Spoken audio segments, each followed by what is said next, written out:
अस्सलाम वालेकुम क्लास, कैसे हैं आप सब? उम्मीद है खैर वाफियत से होंगे। बेटा आज हम पढ़ेंगे explain the word processing interface. हम वर्ड प्रोसेसिंग इंटरफेस के बारे में बात करेंगे, ठीक है। तो बच्चे मैं ऐसा करता हूँ कि इसको साथ साथ जो है वर्ड को ओपन भी कर लेता हूँ और साथ साथ हम देखते भी जाएंगे और पढ़ते भी जाएंगे, ठीक है। तो ये रहा MS वर्ड जिसको हम पढ़ रहे हैं और ये उसका इंटरफेस, ठीक। तो इसको साथ साथ देखते चले जाएंगे, ठीक है। ओके, सबसे पहले बेटा हमारे पास आता है टाइटल बार, यानी वर्ड प्रोसेसिंग इंटरफेस क्या होता है। Word processing interface consist of the many editing word Windows. इसके अंदर बहुत सारे विंडोज हैं जो डिस्प्ले होती है डॉक्यूमेंट के अंदर, और सर्वर बहुत सारे टूल्स हैं जो हमें मिल जाते हैं, ठीक है। और इन टूल्स की मदद से हम बहुत सारे काम कर सकते हैं और ये खास एक ऑर्डर के अंदर मिलते हैं हमें, ठीक है। अब इसके अंदर देखते हैं टाइटल बार होती है, मेन्यू बार है और स्टैंडर्ड बार है, ठीक है। इनको ना हम इस पिक्चर से देखने की कोशिश करते हैं, समझने की कोशिश करते हैं, ये ज्यादा आसान हो जाएगा। बेटा ये देखो, ये हमारे पास टाइटल बार है, ये यहाँ पर हमारे पास मेन्यू बार है। ये ना 2002 या 2003 वाला MS वर्ड है, ठीक है। और क्योंकि अब 2013 में आपको दिखा रहा हूँ, ठीक है, तो इसके अंदर तकरीबन ऐसी चीजें हैं जैसे टाइटल बार है, टूल बार है, मेन्यू बार है, उसके बाद टूल बार है, स्टेटस बार है, ठीक है। ये सारी बार्स हैं, इवन के स्क्रॉल बार भी इसमें आ जाएगी। इसके अंदर टेक्स्ट, ये काफी सारी चीजें, ठीक है। तो अब देखते हैं मेन्यू बार क्या होती है। मेन्यू बार हमारे पास रिप्रेजेंट द डिफरेंट मेन्यूज, के अंदर बहुत सारे मेन्यूज होते हैं और हर मेन्यू के अंदर डिफरेंट तरह का कंटेंट रखा जाता है, ठीक है। हमारे पास स्टैंडर्ड बार है, ठीक है। ये स्टैंडर्ड बार होती है जिसके अंदर टूल्स हमें मिलते हैं, ठीक है। काफी सारे स्टैंडर्ड टूल्स हैं जो हमें मिल जाते हैं वहां पे। इसके अंदर लिखा हुआ display of some of the most common word processing task, यानी बहुत जो कॉमन टास्क होते हैं, जैसे वो ये वाले टास्क हैं। यहाँ पर तो बल्कि अब उन्होंने चेंज कर दिया हुआ है, नहीं तो जहाँ पे ना प्रिंट करने का ऑप्शन, सेव करने का ऑप्शन, कुछ ये वाले ऑप्शन जिनसे है ना, ये वाले ऑप्शन उसके अंदर हुआ करते थे, ठीक है, पहले वाले वर्ड के अंदर। ओके, उसके बाद हमारे पास स्टैंडर्ड बार आ जाती है। Standard bar display the some of the most common word processing task, यानी जो हमारे पास मोस्ट कॉमन टास्क होते हैं वो सारे इसमें रखे जाते हैं, जैसे बोल्ड, इटैलिक, अंडरलाइन करना या कुछ इस तरह के टूल्स इसके अंदर मौजूद होते हैं। जैसे प्रिंटिंग भी इन्होंने लिखा हुआ है कि प्रिंटिंग करने के जो टूल्स हैं वो BC के अंदर हुआ करते थे, ठीक है। नेक्स्ट बेटा हम चलते हैं, इसके अंदर फॉर्मेटिंग टूल बार है, ठीक है। फॉर्मेटिंग टूल बार क्या होती है? Formatting tool bar is used to access the various formatting commands quickly, such as font type, style, text align.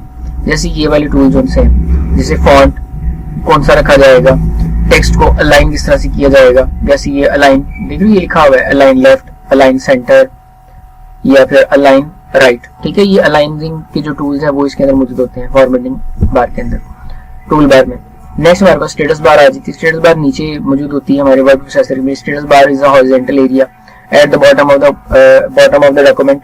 Windows के बिल्कुल नीचे ही मौजूद होता है। It provides the information about their current state of the document, यानी हमें state पता चलती रहती है। जैसे देखो ये मैं बता रहा है कि कितने पेजेस हैं, 101, यानी एक ही पेज है, उसके अंदर कोई वर्ड नहीं लिखा हुआ और इंग्लिश के अंदर लिखा जा रहा है।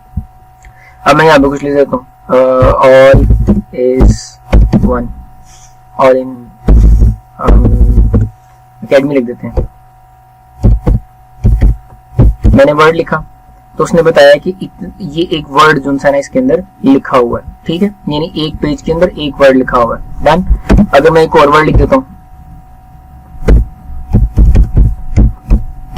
तो मुझे बता रहा है एक पेज में से पहले ही पेज पर है और उसके अंदर 2 वर्ड लिखे हुए हैं, तो ये स्टेटस बार होती है, ठीक है। इस तरह से बताती है। नेक्स्ट हमारे पास स्क्रॉल बार आती है। स्क्रॉल बार बेटा हमारे पास, इसमें बताता हूँ कि अगर हमारे पास कंटेंट काफी ज्यादा हो, ठीक है, कंटेंट अगर ज्यादा हो, जैसे मैं यहाँ पे लिख लेता हूँ, ये मैंने कंटेंट लिखा। अब देखो कंटेंट जरा ज्यादा है तो यहाँ पे क्या आ रही है? स्क्रॉल बार आ रही है, ठीक है। जब कंटेंट ज्यादा होता है तब ये स्क्रॉल बार हमारे सामने आ जाती है, ठीक है।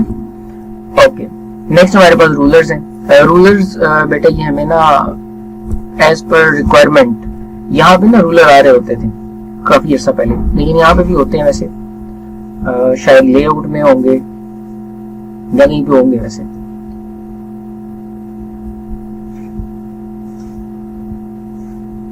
खैर यहाँ पे बेटा, यहाँ पे ना ये बिल्कुल इस स्टेट के ऊपर यहाँ पे रूलर्स हुआ करते थे, ठीक है, जो मैं बता देता कि हम पेज की कौन सी पोजीशन के ऊपर है, ठीक है। ये डिजाइन में या लेआउट में कहीं ना कहीं पे होंगे आज भी, क्योंकि इसकी जरूरत तो पड़ती होगी आज भी। ओके, नेक्स्ट चलते हैं हमारे पास रूलर्स के बाद। नेक्स्ट हमारे पास by the entering and editing the text in the word processor, यानी टेक्स्ट को लिखना किस तरह से और अपना प्रोसेस किस तरह से करना है, यानी उसकी प्रोसेसिंग कैसे करनी है, what are different ways to edit the text in the word processor, यानी कौन कौन से डिफरेंट तरीके हैं हमारे पास। तो बेटा हमारे पास पहला जो, यानी नाम से पता चल रहा है कि हमें टेक्स्ट लिखना है और एडिट करना। Process of typing text in a document is called the entering data, entering text, यानी टेक्स्ट को आप लिख रहे हैं। The process of changing the existing document is called editing, यानी आप जो पहले से मौजूद टेक्स्ट है उसको चेंज कर देते हैं, वो एडिटिंग होगी। The word processor help the blinking insertion point at the top left corner, कि बेटा ये जो ब्लिंकिंग लाइन आपको दिख रही होती है, ये जो लाइन आपको यहाँ पे दिख रही है, ये वाली, ये जो ब्लिंक हो रही है यहाँ पे, ठीक है, इसकी मदद से हम टेक्स्ट को एडिट कर सकते हैं, ठीक है, और लिख भी सकते हैं। अब देखते हैं टाइपिंग मोड क्या होते हैं। टाइपिंग मोड के अंदर क्या है, इंसर्ट मोड क्या है। अब टाइपिंग मोड क्या है हमारे पास, all word processor provide the 2 modes for typing, 2 modes हमें मिलते हैं। एक हमारे पास होता है insert mode, insert mode is used to insert the text in an existing document, यानी अगर उसको डॉक्यूमेंट ऑलरेडी है अब उसके अंदर नया टेक्स्ट लिख देते हैं, ठीक है, और इसके अंदर लिखा है the existing character move to the right side, कि जो नए पुराने कैरेक्टर होंगे वो राइट साइड पे चले जाएंगे। जैसे मैं यहाँ पे लिखना शुरू करता हूँ, माय नेम इज फैजान, ठीक है, तो वो नेक्स्ट जो पहले का लिखा हुआ था वो राइट साइड पे चला गया और जो पहले जो नया लिखा वो लेफ्ट साइड पे आ गया, ठीक है। तो ये था हमारे पास इंसर्शन मोड। नेक्स्ट हमारे पास आता है the over type mode, in the new character replace the existing character the following processing is used to write the text over mode. अच्छा ये ना टेक्स्ट को ओवरराइट कर देता है, जैसे मैं सादा से कहूँ तो वो इस तरह से है। मैंने ना यहाँ पे फर्स्ट करें वीडियो वर्ड है, मैंने इसको हटाना और नया लिखना है कुछ, यहाँ मैंने एक एडमिन वर्ड लिखना है, तो मैं यहाँ पे लिख देता हूँ ACADEMY, तो देखो वीडियो वर्ड चला गया और उसकी जगह पे नया वर्ड आ गया, उसको ओवरराइट करेंगे, ठीक है। नेक्स्ट हमारे पास इरेजिंग द टेक्स्ट, यानी टेक्स्ट को डिलीट करना है यानी मिटाना है। तो उसके लिए हमारे पास 2 चीजें, एक डिलीट और एक हमारे पास बैकस्पेस का बटन है और एक रीड। चलो देखते हैं बैकस्पेस, इसको ऑन स्क्रीन कीबोर्ड ले लेते हैं हम। ओके, तो ये रहा हमारा कीबोर्ड और अब चलते हैं अपने वर्ड पे। तो बेटा ये देखो वर्ड के ऊपर आ गए हैं, हमारा टेक्स्ट एडिटर हमारे सामने है। अगर मैं यहाँ से बैकस्पेस का बटन दबाऊंगा तो ये लेफ्ट साइड पे चीजों को मिटाएगा और अगर मैं डिलीट का बटन दबाऊंगा तो ये राइट साइड पे चीजों को इरेज करेगा, ठीक है। डिलीट और बैकस्पेस इज अ यूज्ड, ये कॉमन डिफरेंस है इन दोनों। डन, ओके आगे चलते हैं। अब अनडू और रीडू का हमारे पास है। अनडू और रीडू क्या होते हैं बेटा, ये देखो ये बने हुए हैं हमारे पास, ये कर रहा है रीडू और यहां से होगा अनडू, यानी किसी काम को वापस लेकर आना अनडू किया जाता है और किसी काम को बार बार यानी नेक्स्ट स्टेप को बार बार करना वो रीडू कहलाता है, ठीक है। और उनकी शॉर्ट कीज भी होती है control Z and control Y, ठीक है, वैसे शॉर्ट की लिखी नहीं है तो ज्यादा जरूरत भी नहीं है। नेक्स्ट हमारे पास फॉर्मेटिंग टेक्स्ट, टेक्स्ट को फॉर्मेट करना होता है।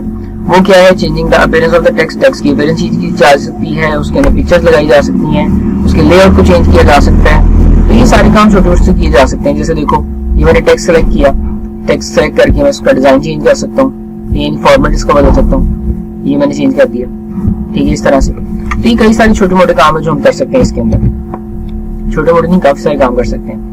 अब हम फॉन्ट की बात कर लेते हैं। तो बेटा फॉन्ट हमारे पास ना 2 तरह के होते हैं, एक होते हैं सीरियल और स्कैन सीरियल। खैर बेटा ये स्कैन सीरियल मैंने वर्ड तो पढ़ दी है।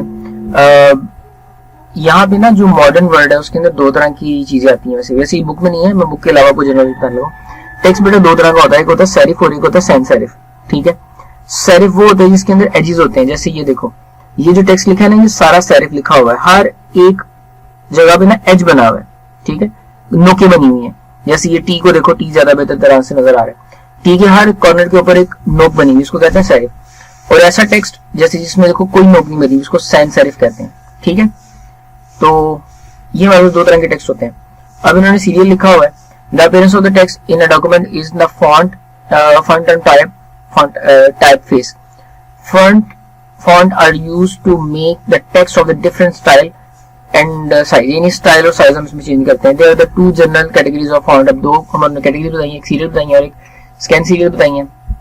सीरियल के अंदर the serial font display teeny little lines or extension at the top and bottom, यानी ये वो है जिसके अंदर वो हमें जो कॉर्नर्स हैं छोटे छोटे एजेस वो दिखेंगे और स्कैन सीरियल के अंदर हमें वो एजेस नहीं दिखेंगे। ठीक है, ये आपको दिखा भी देता हूँ वर्ड के अंदर ये किस तरह से होते हैं। मैं इसको थोड़ा सा टेक्स्ट को बड़ा कर लेता हूँ, ठीक है, और हम इसकी जगह वर्ड भी चेंज कर लेते हैं, टी लिख लेते हैं कैपिटल, इसके साइज को थोड़ा बड़ा कर लेते हैं।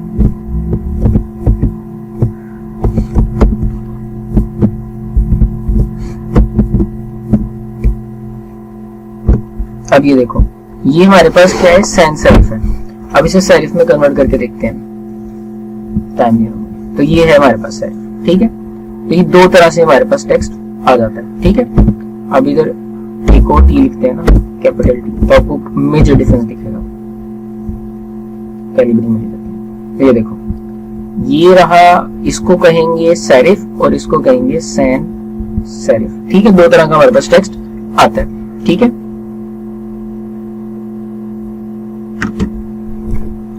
ओके,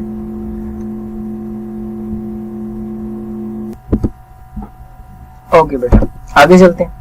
अब बेटा हमारे पास जो टॉपिक आ रहा है, what is the characteristic of greatly effect the appearance of the text on the page. ये हमें पेज के बारे में कुछ चीज सीखनी है। ठीक है, बेटा हमारे पास सबसे पहले फॉन्ट साइज है। फॉन्ट साइज को हमने देख लिया, इसे इंक्रीज या डिक्रीज किया जा सकता है। फॉन्ट स्टाइल हमने देख लिया, इसके जो फॉन्ट आते हैं वो किस तरह से चेंज किए जा सकते हैं। कलर्स की बात कर लेते हैं, तो कलर्स बेटा हमारे पास बहुत सारे मौजूद होते हैं वर्ड के अंदर। जैसे देखो, मैं आपको यहाँ पे दिखाता हूँ, यहाँ पे मैं टेक्स्ट का कलर जो है मैं कर देता हूँ, चेंज करते हैं जरा, टेक्स्ट के कलर्स को जरा देख लेते हैं। मैं टेक्स्ट का कलर है, टेक्स्ट को सिलेक्ट किया, टेक्स्ट का कलर मैं कर देता हूँ व्हाइट। ठीक है, और जो बैकग्राउंड कलर है वो उसका कर देता हूँ ब्लैक। ठीक है, तो इसकी अपीयरेंस थोड़ी बेहतर दिख रही है। ठीक है, इसी तरह से हम रेड और व्हाइट का कॉम्बिनेशन भी बना सकते हैं। जैसे यहाँ पे हम बैकग्राउंड कर देते हैं इसका रेड, और जो टेक्स्ट का कलर है वो कर देते हैं व्हाइट, तो रेड व्हाइट का कॉम्बिनेशन भी ठीक है। ठीक है, तो ये हमारे पास कई सारे कलर्स होते हैं जो हम टेक्स्ट के साथ कर सकते हैं। ठीक है, ओके, नेक्स्ट हमारे पास है what is the paragraph. Paragraph क्या होता है, describe the formatting feature for paragraph formatting. Paragraph क्या होता है बेटा, आप देखो जब हमारे पास मल्टीपल लाइंस इकट्ठी हो जाती हैं, जैसे ये एक पूरा पैराग्राफ है। ठीक है, यहाँ पर ये एक पैराग्राफ है। ठीक है, अब ये बचपन से इंग्लिश पढ़ता है तो पैराग्राफ को देखना मुश्किल नहीं है, ये पैराग्राफ क्या होता है, लाइन क्या होती है, स्टेटमेंट क्या होती है, ये मुश्किल चीज नहीं है। इसमें लिखा था paragraph is a collection of the text and and with enter की, यानी जब आप एंटर का बटन दबा देते हो तो वो एक नेक्स्ट पैराग्राफ कंसीडर किया जाता है। ठीक है, उसकी फॉर्मेटिंग है, जैसे कि लाइन स्पेसिंग क्या होगी, पैराग्राफ स्पेसिंग क्या होगी, उसके मार्जिन्स क्या होंगे, इंडेंट क्या होगा, अलाइनमेंट क्या होगी, ये सारी चीजें। अब इसको देखते हैं लाइन स्पेसिंग क्या होती है। देखो, इस पैराग्राफ से क्या स्पेस है, इसको यहाँ से देख लो ना, ये जरा मैं इसको बड़ा कर लेता हूँ। ये देखो यहाँ पे ये हमारे पास लाइन स्पेसिंग ऑप्शन है। ठीक है, तो अपनी मर्जी से अब लाइन स्पेसिंग अपनी मर्जी से बढ़ा या घटा सकते हैं। ठीक है, ये देखो आफ्टर पैराग्राफ के बाद इतनी स्पेस आनी है, इससे ज्यादा भी कर सकते हैं, ये बहुत ज्यादा हो जाएगी वैसे।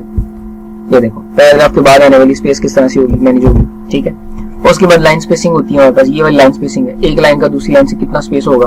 ठीक है, और ये रिमूव पैराग्राफ के बाद स्पेस को मिटाया भी जा सकता है, ऐड भी किया जा सकता है। ये सारे फीचर हमें इसके अंदर मिल जाते हैं। ठीक है, इंडेंट की उसने बात की थी, तो बेटा ये इंडेंट है हमारे पास। ठीक है, ये इंडेंट को डिक्रीज किया जा सकता है, इंडेंट को इंक्रीज किया जा सकता है, तो इंडेंटेशन जो सी है वो यहाँ पर मौजूद है। ठीक है, उसके बाद अलाइनमेंट है, अलाइनमेंट को देख लेते हैं। तो बेटा ये अलाइनमेंट हमें क्या कहती है, ये है सेंटर, लेफ्ट, राइट और जस्टिफाई। ठीक है, सिंपल जस्टिफाई। तो इस तरह से हम इसको टेक्स्ट को जस्टिफाई यानी अलाइन भी कर सकते हैं। ठीक है, ये लिखा हुआ है left, right, centre and justify line. उसके बाद आता है describe the formatting feature of the, मेरे ख्याल से इतना काफी है आज के लिए। ठीक है, इंशाल्लाह नेक्स्ट लेक्चर के अंदर हम डिस्कस करेंगे describe the formatting feature of page formatting. ठीक है, पेज फॉर्मेटिंग इंशाल्लाह हम डिस्कस करेंगे नेक्स्ट लेक्चर के अंदर। अस्सलाम वालेकुम, फिर मिलते हैं नेक्स्ट लेक्चर में।